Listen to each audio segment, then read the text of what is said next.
What's up everyone, it's Russo. I hope everyone is doing well. Please follow my Instagram at RussoLifts, just in case something happens to this YouTube channel. You can follow, message, and you can watch my daily story content on Instagram. I'll see you there. What's up everyone, it's Russo. I hope everyone is doing well. I wanted to give a quick plug to Gorilla Mind.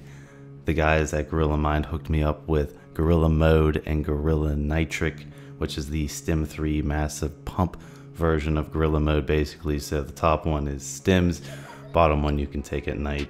Insane pumps. Again, check out the formulas. But this company is run by More Plates More Dates Derek, who's one of my best online friends. So if you click the link in the pinned comment in the description below, again, this pre-workout's 100% worth the money. I back it.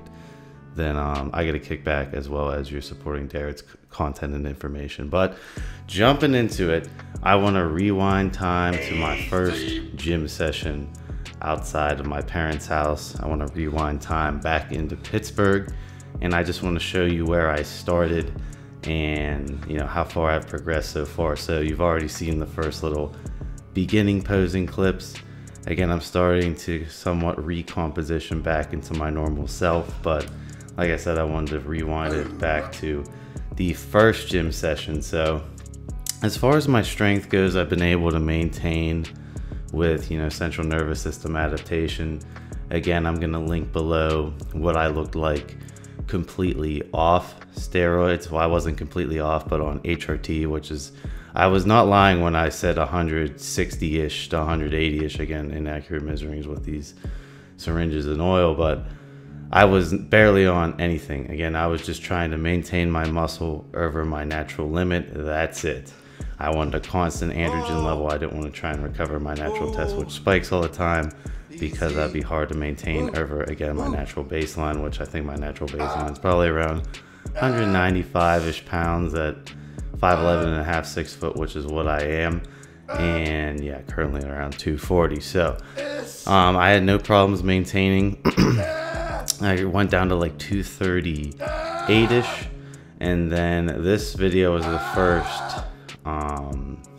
first day or second day that I decided to go back on test and creep my test up to 300 to 350 a week. So I don't really think the test was playing that much of a role, other than I had, more water retention, more cellular water, more nitrogen retention. Other than that, I don't really think it kicked in yet compared to the weights I'm moving now and how easy they're moving.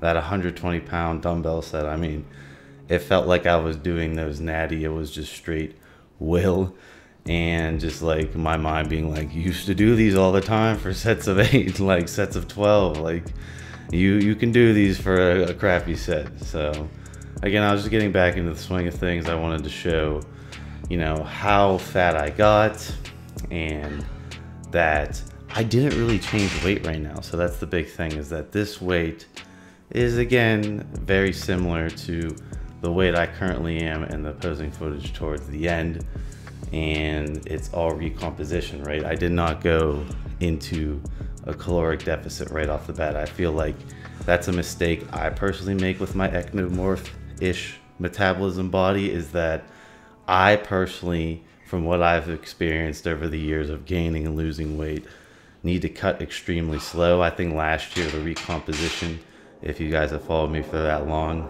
again, I feel like that was the way I wanted to diet, where I didn't really crash my calories. I lowered my carbs and carb cycled, and then up to my weekly cardio intake over the weeks.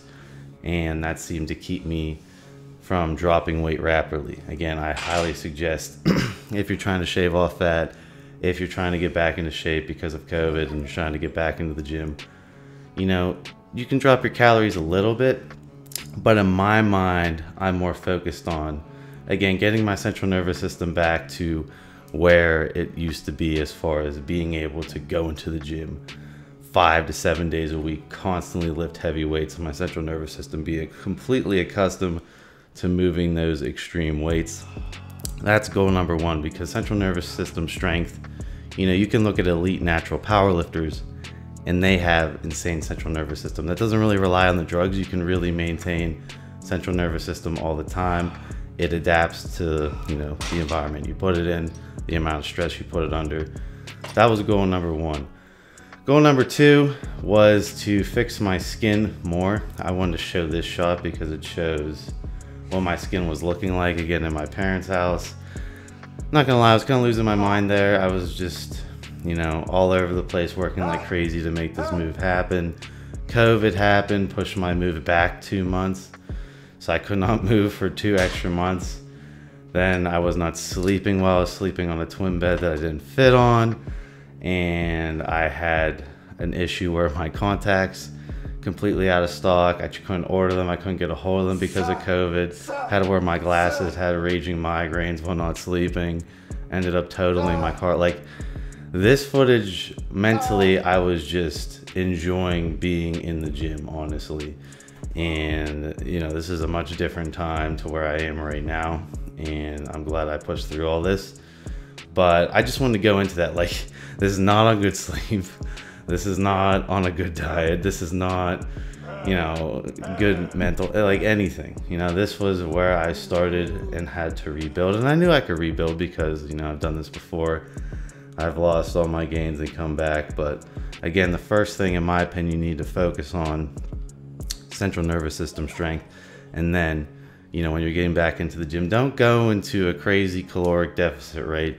My next thing I'm focused on is metabolism, because the metabolism, I don't want to get to this point where I'm eating like nothing to lose weight, right? I want to continue having a revved up metabolism, controlling the metabolism to lose weight. So I can eat a lot throughout the day and my metabolism shreds through it.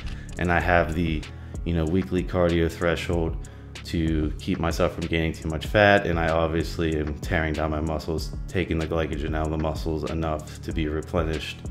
That's the goal. It's not to go into a crazy caloric deficit and try and shred up as fast as possible.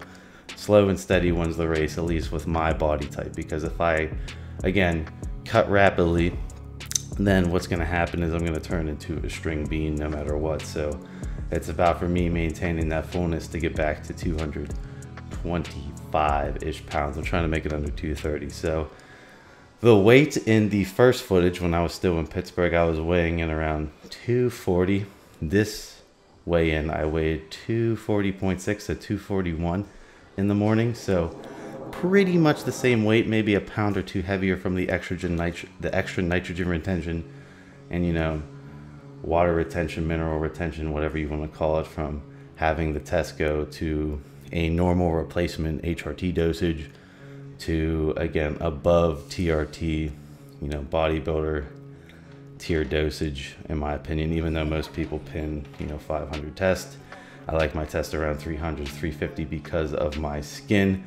And as far as the skin gains go, you can see that my skin is a lot clearer. Obviously still working on it. Again, I want to do another video discussing just everything I've had to do to heal the skin, just because of this skin battle. And I want to go into the cycle that ruined my skin, because people want me to explain it more in detail, what happened to have my skin get completely ruined. But progress wise, again, I could not maintain my skin in my parents' house in Pittsburgh. It started regressing, going the wrong way, and it's a constant battle that you have to keep trying to win.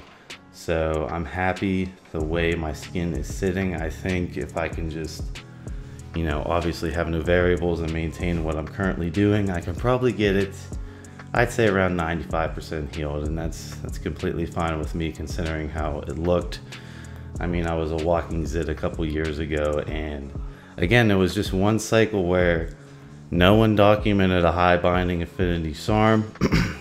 No idea that all that test was going to get booted off the receptors and convert into a massive amount of estrogen and DHT. And by the time I put all the pieces together on what was going on, skin already looked like it went through a microwave at that age. So just to have my skin look like that, or like this in this footage, is a challenge and a triumph for me, I would say. So as far as the cycle goes, why I'm picking this cycle, etc. Basically, I wanted a super strong cycle, a super strong blast, because of that break and detox I took for the COVID quarantine.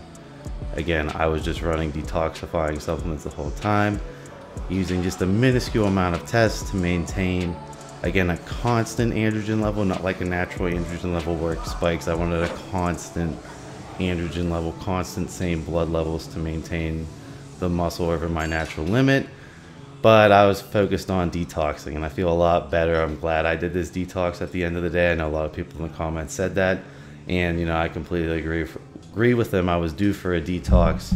That SARM bulk was no joke. Again, I was up at 250 pounds, obviously stressing my body out a lot, but I wanted to prove that, you know, that injectable SARM bulk, I think, is pretty close, if not crazy, you know, comparable to a real gear cycle, and I wasn't feeling like shit on the cycle really. But that's for you to decide. Again, it's just a documentation, but it feels great being back, detoxed, my muscles, androgen receptors, a lot more sensitive to the gear, and that's the goal, because the sensitivity to the androgen receptors will go down again as you stack more cycles. In theory, not always true in real life from what I personally see, and how people cycle crazy cycles for years and they still, you know, look pretty sensitive to the androgens. But I did notice the sensitivity difference from, you know, taking that break and then going back on. I was super sensitive. I blew up very quickly with only 300 to 350 tests, and then the goal was to add in an IGF-1 and then TREN, because TREN sensitizes the androgen receptor to IGF-1. As far as IGF-1, I decided to go with LR3, which is long-acting IGF. Now that's a lot more sketch than IGF-des, because IGF-des only lasts like 20 to 30 minute half-life, so really good for bringing up problem body parts, like for me, my triceps, biceps, chest. IGF-des, target the muscle, boom, got a lot more hyperplasia in that muscle, half-life's out, you don't have high IGF-1 levels while you're eating, and that's binding obviously wherever the blood is, so in your intestines. So LR3, a lot more sketch because it's a constant half-life long ester. It's in there for hours, and you know, you just got to be careful and use it for short periods of time. And the goal with the TREN was to make it more selective to the, again, androgen receptors in the muscles. That's what we kind of bro sciencely find that TREN likes to do, and why TREN is so extremely popular in the extreme, you know, walking pharmacy type people of the IFBB Pro top level people, is that that's why TREN just can't be replaced with another androgen, from what most people I talk to, and I agree with that. So the TREN, again, I was waiting to record because, you know, I don't want to start blasting and then not be able to record. This was the first time I was legally allowed to have my camera in here. Otherwise, I was, you know, my phone had to be locked in the case. I didn't want to get this gym on the news for being open. So green lighted. I will now turn everything up. So the test right now is at 300. The TREN A is at 200 a week. I plan to not double the test dosage, but definitely try and double the TREN, as well as maybe creep the test up a little bit. And then if I can locate some LGD-3303 after the 5 to 6 weeks I do this cycle, I'm going to switch to 3303 and see how my look changes, to see if I can maintain this look with the SARM that's obviously, in my opinion, causing way less side effects than TREN, or just to see how much my look changes, right? Because TREN is probably the worst compound health-wise for you, causes early onset of Alzheimer's, super kidney toxic, and you know, my blood pressure just resting goes up the minute I even add in a minuscule amount of TREN. But again, with all that power comes more side effects, and again, it being 500 androgenic, 500 anabolic, there's nothing like it. So that's the plan, and that's the explanations. I hope everyone is doing well. I will see you guys in my next video.